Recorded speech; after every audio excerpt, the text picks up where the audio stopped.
आज भारत का जो संविधान था उसमें 2 निशान, 2 विधान और 2 संविधान और 2 निशान का जो नारा लेकर जम्मू कश्मीर में चला आ रहा था आज़ादी का के समय से ही, ये जो कलंक है ये हमेशा हमेशा के लिए मिटा दिया गया है। राष्ट्रपति महोदय ने इस पर मोहर लगा दी है। 370 और 35 से समाप्त करके आज हमारे भारत का जो स्वाभिमान लौटा है, इस पर आज खुशियां मनाई जा रही है और आज पूरा देश गौरवान्वित हुआ है और विश्व के इतिहास में आज का दिन एक जो है यादगार के रूप में मनाया जाएगा।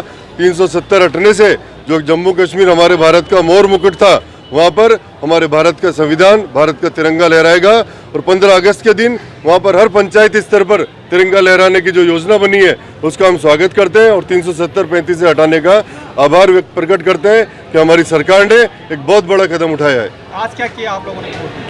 आज हम लोग यहाँ पर एक दूसरे को 370 समाप्त होने पर खुशियाँ मनाते हुए मिठाई खिला रहे हैं और पटाखे फोड़कर इस खुशी का इजहार कर रहे हैं और पूरे वकील समुदाय के साथ साथ और आम जनता भी हमारे साथ इसमें खुशियां प्रकट कर रही है।